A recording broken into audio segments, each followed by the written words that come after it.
Good morning, members of the media. Thank you for being present today. My name is Lee Jacobson, and I'm one of the plaintiff's attorneys, the survivors, Mike Sachs and Kelly G., who are present with us today. My name is Nicholas Economikis. I'm also one of the attorneys. Thank you for coming, everyone. For 40 years, youth hockey players in Illinois knew the best route to play college or pro hockey was to play for Chico Ardahtas. For 40 years, youth players believed they could trust Chico Ardahtas because players were led to believe he could be trusted, because those that knew the truth about Chico Ardahtas concealed it. Because for the last 40 years, Chico Ardahtas was the boogeyman of Illinois hockey. During those last 40 years, boys who are now men, Michael Sachs, Chris Jensen, Brent Carey, Benjamin Cole, Kelly G., and others who are not ready to come forward yet were alone. Forced to hold on to the confusion, the guilt, the shame that victims of sexual abuse unfairly endure in this country. But to understand how a coach so revered and respected for his hockey accomplishments could terrorize youth hockey players for so long, we have to look back to the 1980s. Sexual predators cannot prey on victims without the help of others along the way. And unfortunately, Chico Ardahtas received help from those that should have been protecting these young hockey players. In 1984, the University of Minnesota, the marquee blue chip program in all of college hockey, winners of 5 national championships, hired Chico Ardahtas as an assistant coach.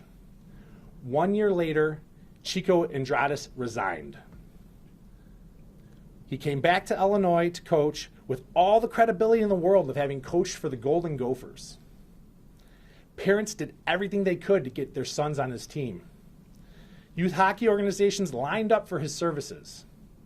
The Chicago Young Americans, Team Illinois, Chicago Mission, Danville Wings, job after job he applied for, he received. He was heavily recruited because everybody wanted to play for the Chicago guy who coached at the University of Minnesota.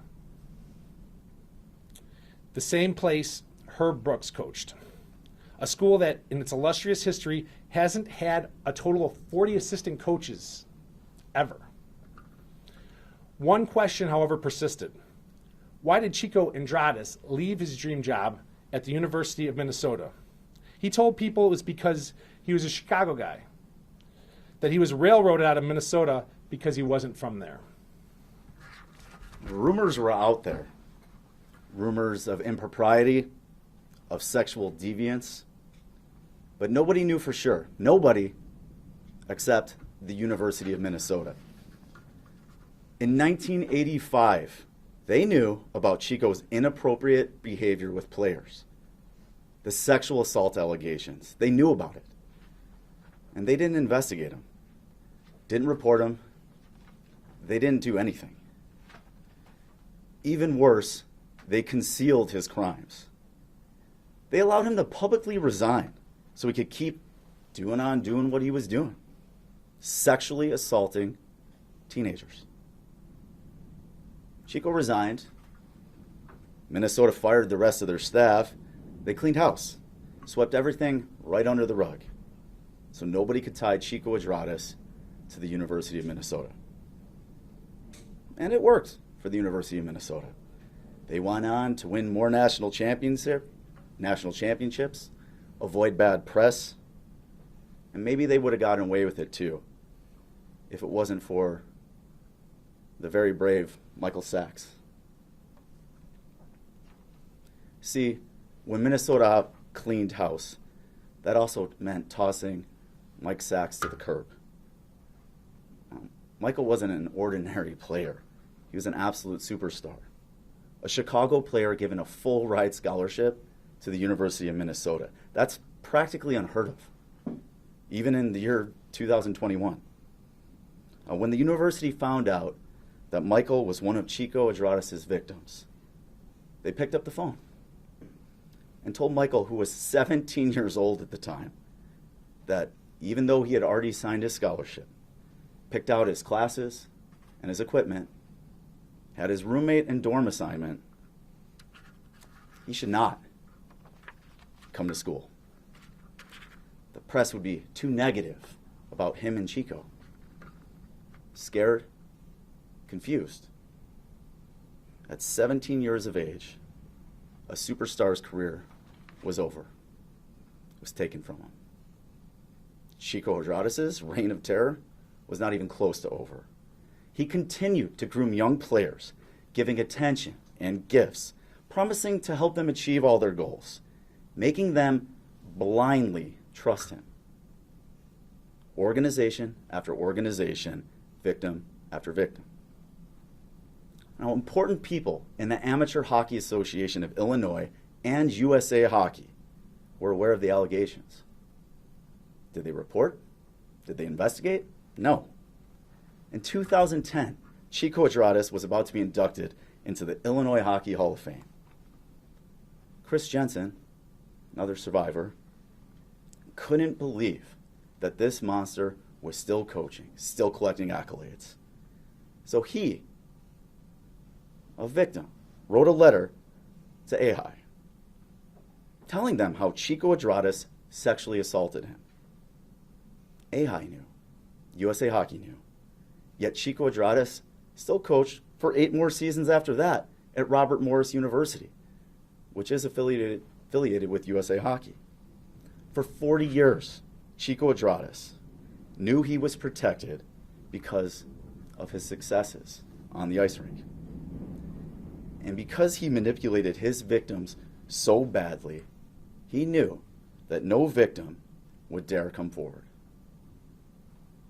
As we stand here today, we are incredibly proud to stand here with survivors that will not be silenced anymore. It is because of Michael Sachs, Kelly G., Brent Carey, Chris Jensen, and others who are not ready yet but are joining the fight. It's because of them that Chico Ardahtas is banned from hockey. We stand here today because those that allowed Chico Ardahtas to continue his sexual assaults should be held accountable as well. We stand here today to announce that we are filing a lawsuit today on behalf of the survivors against Chico Ardahtas, the University of Minnesota, the Amateur Hockey Association of Illinois, and USA Hockey. We would also like to take this opportunity to send a message to all other survivors of sexual abuse, all other survivors of sexual abuse at the hands of Chico Ardahtas, that we will fight for you. You do not have to remain in the shadows. You are not alone. And that you can reach out to my office, Jacobson Legal Services, and if you need for us to help you. And if you need support or you want to support the survivors, you can reach out to the nonprofit organization started by the survivors at survivorsforchange.org. And now it's my pleasure to introduce to you guys a survivor, Kelly G.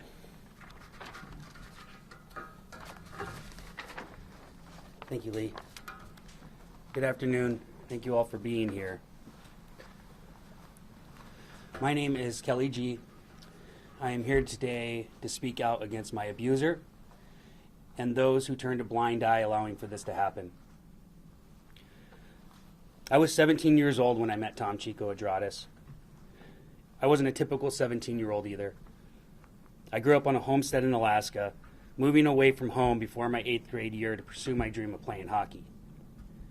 I was very much removed from my family, and I lived a very limited, lonely, and unstable life through my teenage years. When I met Chico, he showered me with attention, praise, food, shelter, and other basic comforts I never had been accustomed to. He made me feel special and unique, as if the only thing missing from my life was him.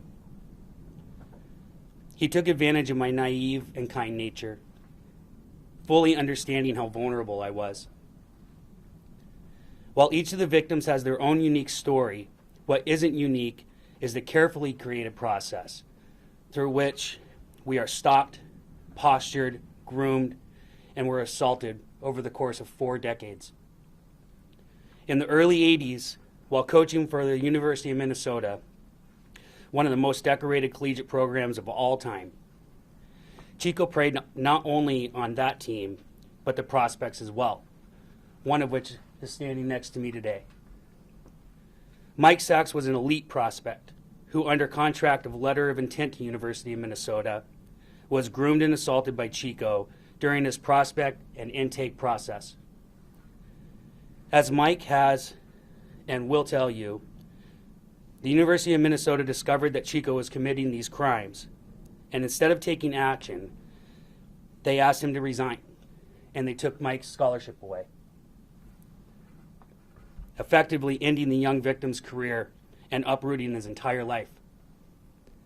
Had the University of Minnesota done the right thing, Mike would have had the opportunity to grow beyond his trauma and explore his opportunity to build his playing career while receiving a proper education. Had they done what was right, Chico never would have gotten to me, the others before me, and God forbid, anyone who was after me. We are here today to take a stand against the toxic culture that has nurtured these monsters and put our children below the value of a banner in the rafters. We are standing for the victims and the families of these crimes. We have started a non-for-profit called Survivors for Change, so we may offer these victims their long overdue support and resources needed to begin to heal, so they don't have to suffer and endure trauma as we have. Too many lives have been lost. Too many families have been ripped apart. We are standing for you because no one else has. If you are a victim and you need help, come to Survivors for Change so we can help you. You are not alone, and you will never have to feel that way again. Thank you. Now, Kelly G and me and Nick will be taking questions.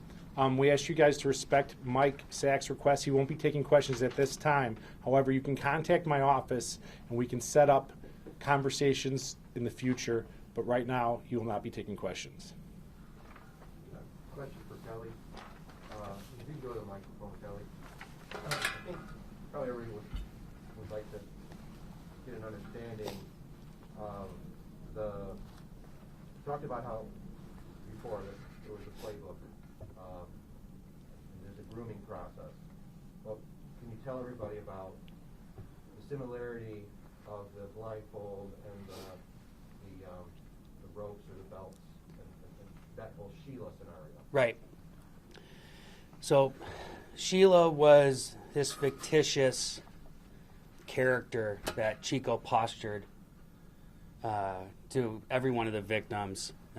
Early on, before me, the victims were told that she was not very attractive but was raped when she was younger, so she was scared but enjoyed performing oral sex and would do so under the caveat that you were blindfolded, restrained at the wrist, and restrained at the ankles. As that went on, by the time he got to me, it wasn't a pillowcase over the head. It was layers of nightshades and scarves, handkerchiefs, and then pretty sturdy leather belt around my ankles. And as these occurrences happened more and more, the restraints got more aggressive. He began using alcohol to help loosen the situation up and move things forward into a more aggressive nature. And for me, it wasn't Sheila. He had a network that he worked through, access to strippers. Do you believe that there were other people brought in, prostituting or that being trafficked? It, unfortunately, which is that's pretty rough to have to face, but that's the reality. We've all had affection from other people and the embrace of another human's touch, and you can tell the difference when it changes, and it most certainly changed.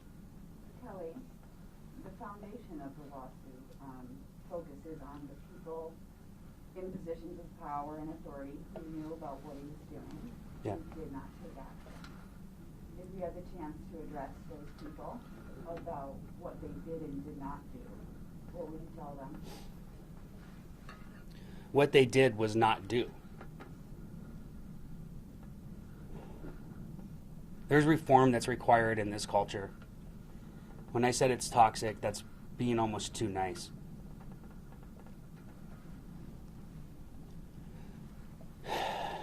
Thank you. I would ask them to look in the mirror. It's time for us to question a little bit more of our humanity as far as how we're treating each other. It's hockey, it's a game. I love the game. And I had to walk away from it because people value it with so much that they forget that it's about the enjoyment. It's about the enriching nature of what you get from this game. The money that's involved with it, the power, the control, the networking, it's just gone way too far. People need to step back and check themselves at this point. Start remembering and practicing the things that make it such a great game. The thing that makes it the greatest game is the kids. What are we doing to it? Why? How are we doing this? It needs to change, and it starts with individual accountability. When you talk about individual accountability, Kelly, and you look at the lawsuit, your abuse allegedly occurred in the 2000, 17-year-old. Do you believe that you would have been spared or could have not gone through this had you come after the University of Minnesota? You come after he gets fired in 1989 from a team where these types of allegations percolate. A-High, USA Hockey, Minnesota. What did they do? What could they have done to protect you? They needed to take action. They needed to take action, and they needed to make some noise. They needed to do this. They needed to put it out there, make people aware. You can't hide from it. You can't deal with these kind of things internally. You have to send a message. You have to set a precedent, and that was never done. That's a major problem. Had University of Minnesota done that, Brent, myself, the others, this never happens. I lost my family over my degenerative trauma that I struggle with every day. Every day. I couldn't function. Basically every relationship I've ever had, I've alienated everybody that's ever loved me. And that needs to stop. And it stops with this level of accountability and understanding and transparency. And I think maybe we'd like to hear about your survivors organization. You want to help others. What do you plan to do with this? Thank you. Survivors for Change is an important step in this entire process. This is a community that's been vastly underserved, the community of male sexual assault survivors. First thing we have to do is we have to provide education and understanding. We have to make this real to everybody. As uncomfortable as that is, it needs to happen. So that's where we start. With that, we need to provide the resources that survivors require in order to begin to heal. The first stage in that is peer engagement. We're stronger together.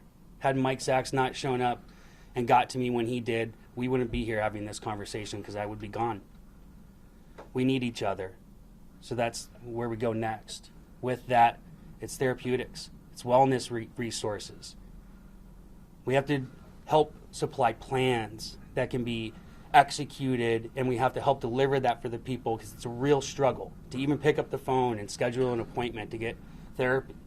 It's one of the hardest things you'll ever do when you're in this kind of situation. So we're going to help them do that. Help them, teach them that it's okay to smile again. that it's okay to be vulnerable with somebody that you love. Help strengthen them to that point where they can regain their families, strengthen together. You referenced the toxicity of hockey culture. What do you attribute that to? Primarily, money. Money is the root of the evil there.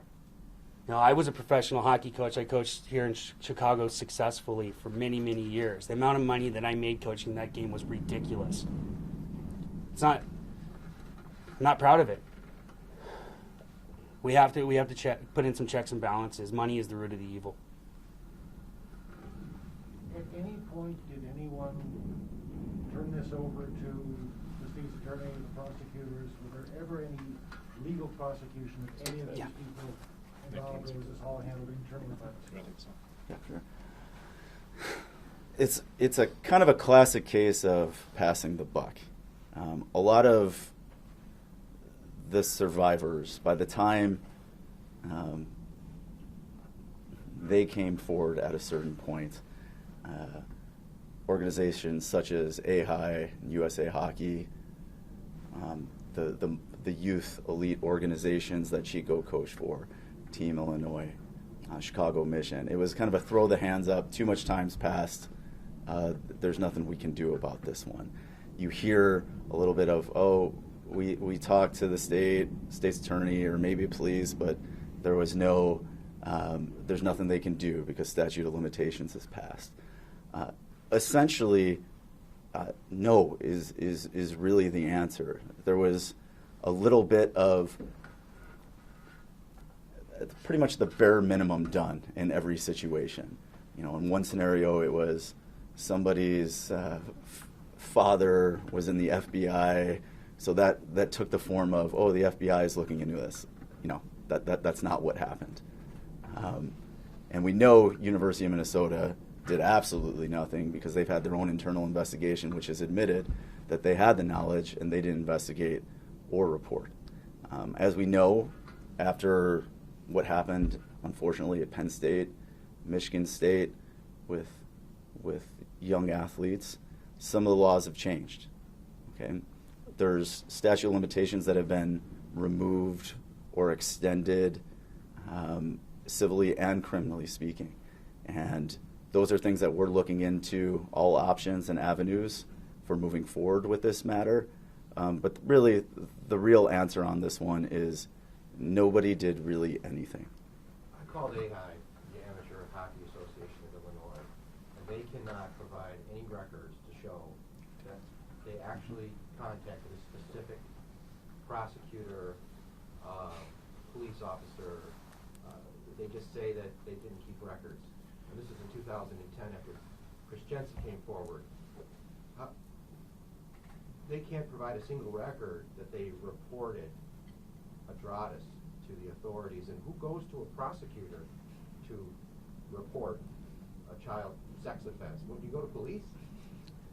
Dave, it's a good question. And just to make you aware, in June 17th of 2020, I sent Mike Sachs' letter that he sent to Robert Morris to AHI via certified mail so that they would receive notice now with the current statute of mandatory reporting. And to this day, they still haven't reported. They're on notice. They were on notice as early as the 80s, and they were on notice June 17, 2020. Yet there is not a single response to any FOIA request that we've made that shows that anybody has reported anything. You couldn't find anything at DuPage County or Cook County that there was ever a record of anyone from USA Hockey or AHI reporting Ardahtas? At this time, no. That's correct. And we've spoken, I have myself, to DuPage County about possibly trying to renew an investigation, a criminal investigation into Attorney Ardahtas, and there had been no evidence of anything that had been brought to their attention before. Can you explain the importance of when, in 2010, when Chris Jensen blew the whistle, it was the first formal letter that came forward. Mike Sachs' letter didn't come forward until 2018. But from 2010 to 2018, Coach Ardahtas moved from youth hockey after the Jensen letter, and he switched to college hockey again at Robert Morris. How does that happen? Technicality, right? AHI governs youth hockey organizations, and they looked at it since Ardahtas resigned once again, that he was no longer coaching an AHI sponsored team, so it was not their problem, nothing they can do about it. The problem with that is when Chris Jensen sent that formal letter to AHI, and it was in response to Chico Ardahtas being nominated for the Hall of Fame in Illinois, the same members that were part of AHI, the key people, Mike Mullally, Jim Smith, some other individuals, they're all board members for USA Hockey. We're talking about president of USA Hockey, vice president of USA Hockey. So that means they had this knowledge. And Robert Morris University, while it's a club hockey program, so it's not NCAA, it's still American Collegiate Hockey Association, and that is an affiliation with USA Hockey. So even if you're throwing out everything in the 80s, it's all hearsay, it didn't happen. These comments weren't made. They didn't know. They at least knew. They can't even try to pretend like they didn't know from 2010 on, and he coached 8 more seasons. Can you talk about how the Amateur Hockey Association of Illinois brought in an expert consultant to deal with this, dealing with Catholic Church sex abuse, and about the emails that went back and forth about if the media ever got a hold of Chris Jensen's letter, that there would be a quote if the media ever got a hold of Jensen's letter, there'd be a quote feeding frenzy. So I'd like to first start by saying we've actually talked to the FBI about trying to produce charges against Chico Ardahtas. Now, in 2010, allegedly an FBI agent who was a father contacted Chris Jensen in order to get to the bottom of his allegations. There's nothing there, according to the FBI agent that I spoke with, there was nothing about this in their records whatsoever. I don't know where that investigation currently is. However, we have been in contact with the FBI with regards to trying to pursue charges against Chico, and they are not aware. As for those emails, we're aware of emails that existed internally between AHI and USA Hockey where they explicitly state the concerns of which Chris Jensen's letter could generate for negative publicity. In fact, they go as far to talk about hiring a person who does mediation for the Catholic Church in order to squash this before it becomes too big.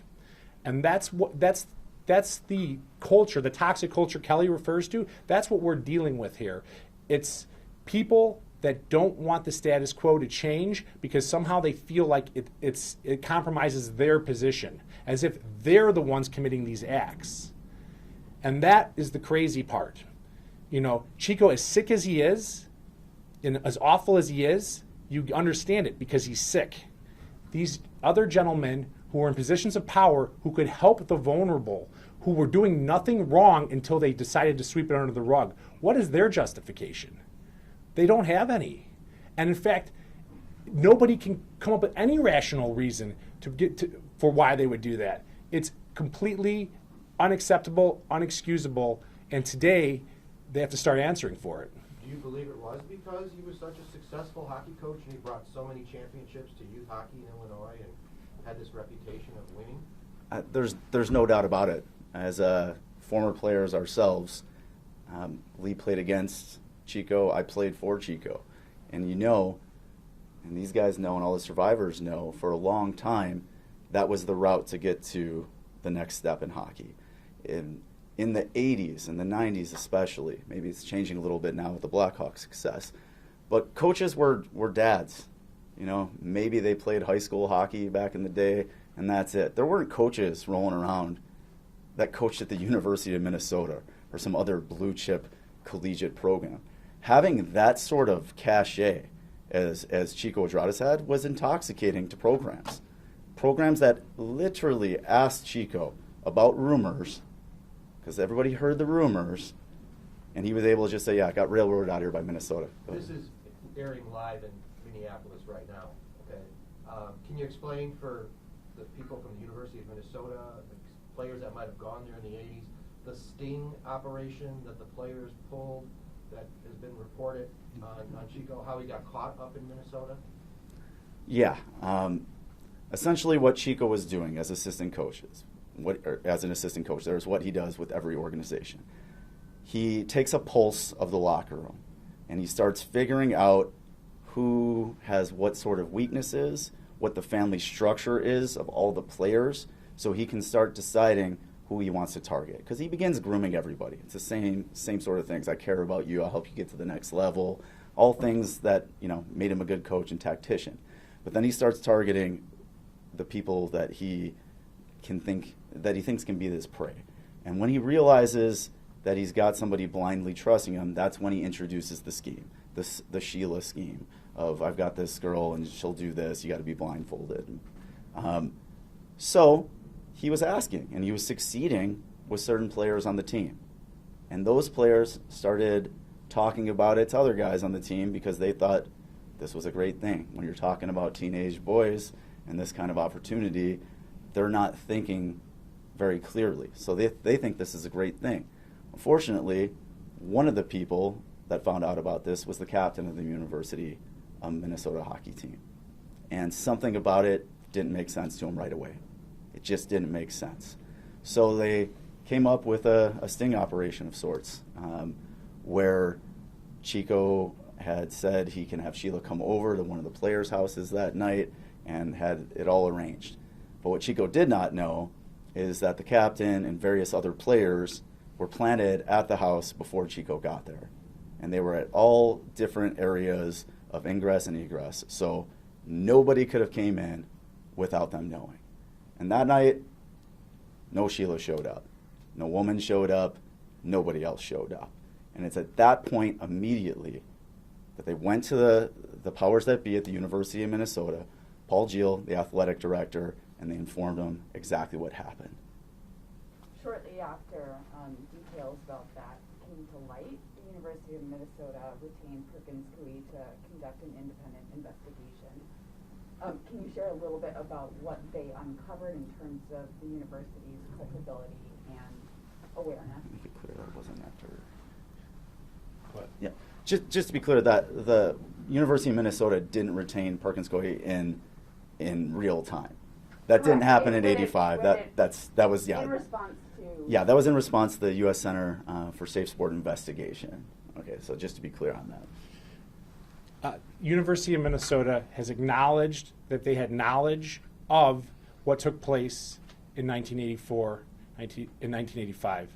They acknowledged that they have acknowledged their knowing of Chico Ardahtas' abuses, that he resigned, that they fired the entire coaching staff who I believe had the best record in college hockey that year, and swept everything under the rug. They've acknowledged in a public statement that they did nothing about this. They're well aware of the allegations. They've been well aware, and they've yet to do anything about it other than confirm that this took place.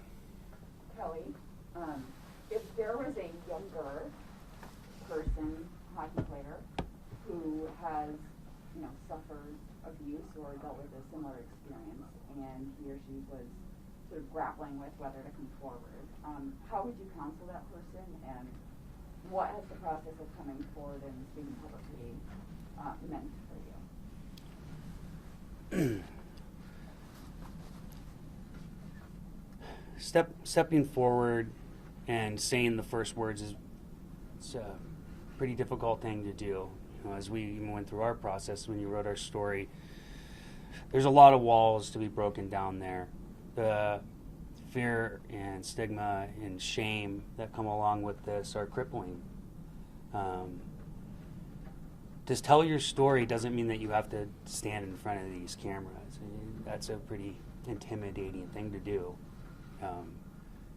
If you go to our website, survivorsforchange.org, you can send us your information. We'll contact you anonymously, privately.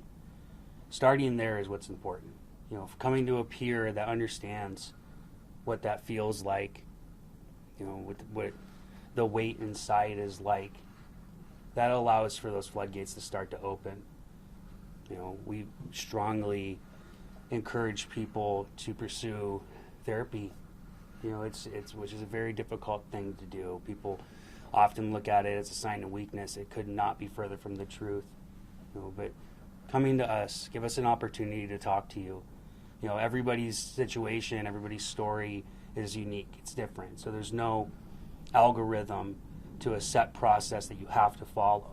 What we have to do is we have to actively listen to these individuals, understand what they're going through and who they are as a person, then help curate a roadmap to help that they can follow to heal.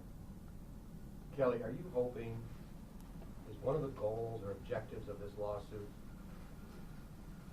as a vehicle to get subpoena power, to get all of the records that University of Minnesota, USA Hockey, or AHI might have in their databases, in their files? Is that part of this? Dave, that's a big part of it.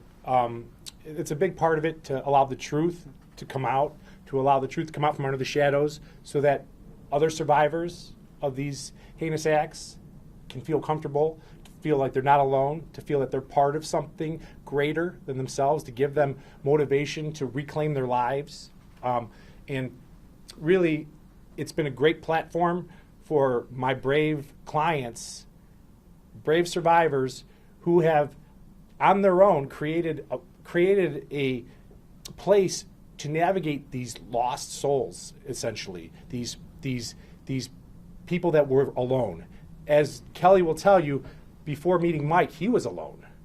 And now they're not alone. Now there's a community, and they've created a community to gather more of the community to protect people. And you don't have to, I just want to make this clear too, you don't have to be a victim of Chico Ardahtas to contact Survivors for Change. I want to make that very, very clear. But this is the vehicle to open that door. And I would like to, while I'm here, I would like to also make the members of the media aware, although we won't discuss settlement negotiations, we have discussed with the University of Minnesota the prospect of them partnering with Survivors for Change, and they have yet to respond to our request or offer us any kind of direction as to how they would like to be involved in correcting the very problem that they unleashed in 1985. Do you have an idea of how many victims there might be out there?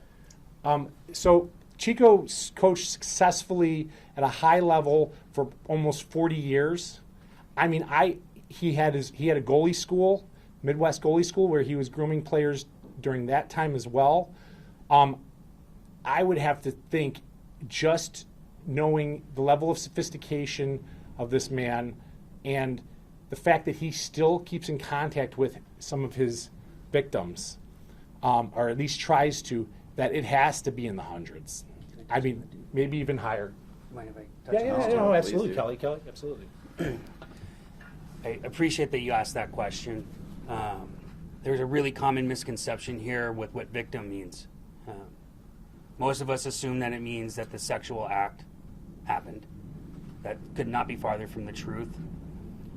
When we look at this as the volume of victims that it's there, it is extreme. The grooming process is really troubling. We weren't the only ones groomed. So was our families. So were our friends. We were isolated.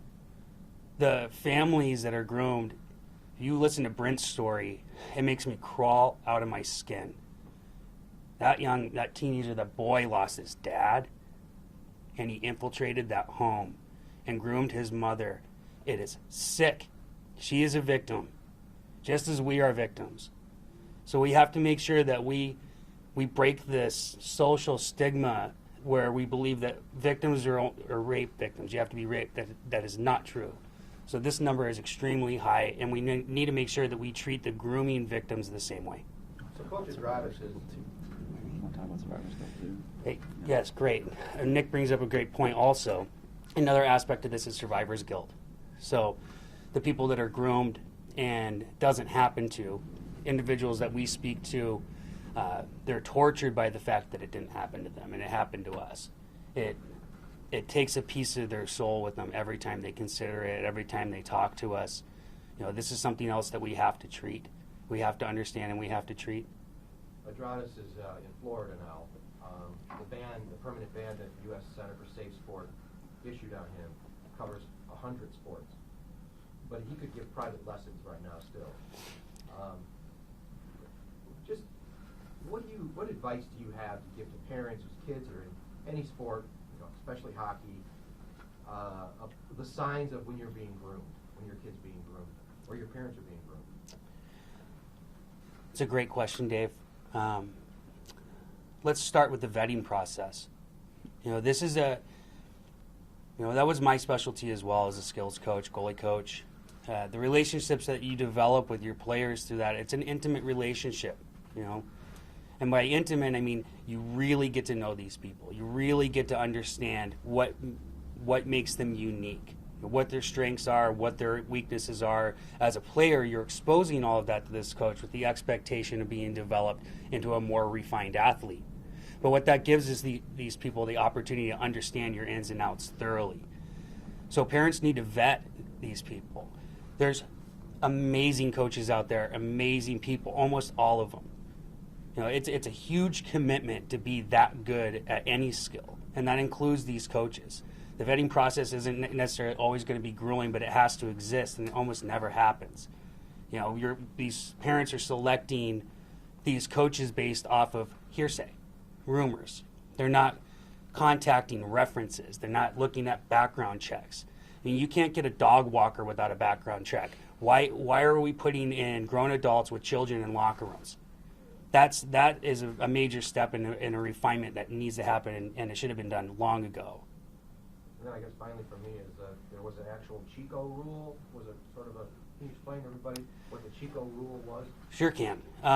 These programs that Chico was coaching at had let's call it a gentleman's agreement, where he wasn't allowed to be in the locker room with the teams without another coach, or while anybody wasn't fully dressed or in equipment, which is a pretty staggering thing to consider. When even saying it out loud, it makes my brain do flips.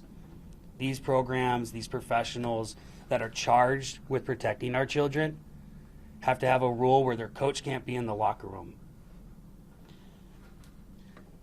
Not good. Now to speak to that rule a little further, Excuse me. speak to that rule a little bit further.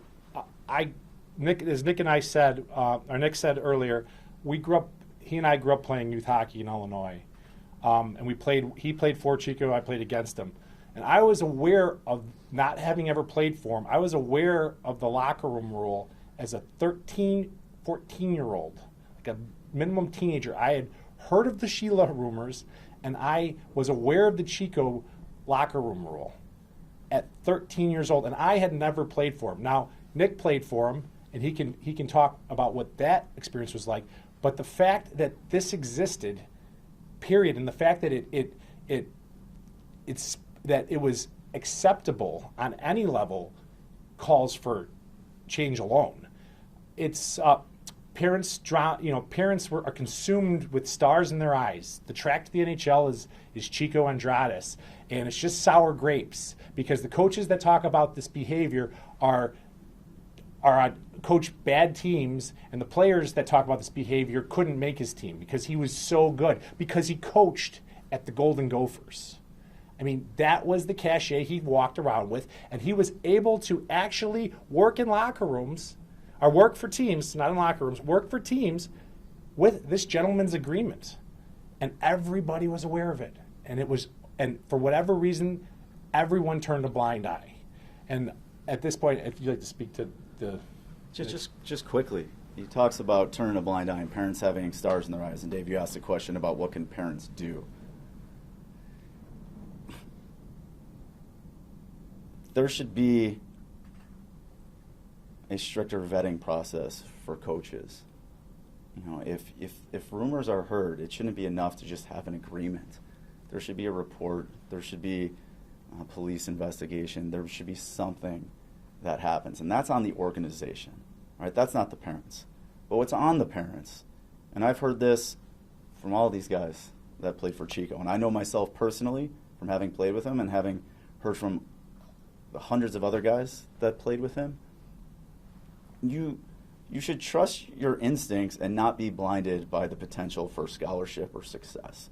Because coaches are going to be out there telling your child that they're great. And maybe you have hockey experience or some sort of sport experience. You know your child's maybe not that great, but maybe you want to believe it. And that's fine. You should support your children's dreams. But when coaches start saying, okay, I want to talk to you about your hockey career. Why don't you come to my house? Why don't you come into my apartment? You know, at that point, you've got to put your foot down as a parent. And you can't put this all on a child who's in their teens. They're trying to realize their hockey dreams, get a college scholarship. Because let me tell you, in that position, you are vulnerable. You're thinking this person holds the key to all your dreams in the next step. And when you put that trust in them, and you as a child, you're not equipped with the skill set to differentiate between this is a little weird, but this guy's trying to help me, and this is flat out wrong. And children should never be going over to coaches' houses, having sleepovers or anything like that. And that's just the way society is now. You know, it just can't be that way. So trust your instincts and don't get blinded. All right, guys, we're going to wrap this up. If there's anything else, anything else, you can contact me at my office. You guys all have our information. We will be filing. It's today. Our local council has informed us it's already in the process of filing. So it'll be officially stamped by the federal district in Minnesota today. If you guys would like copies of the file stamped complaint, please reach out to my office. We would have gotten it to you earlier. We were just working on a few technical issues before we approved it for filing. But we have filed the lawsuit in federal court in Minnesota against Chico Ardahtas, the University of Minnesota, USA Hockey, and AHI today. Thank you guys for coming. Thank you all very much. Thank you, everybody.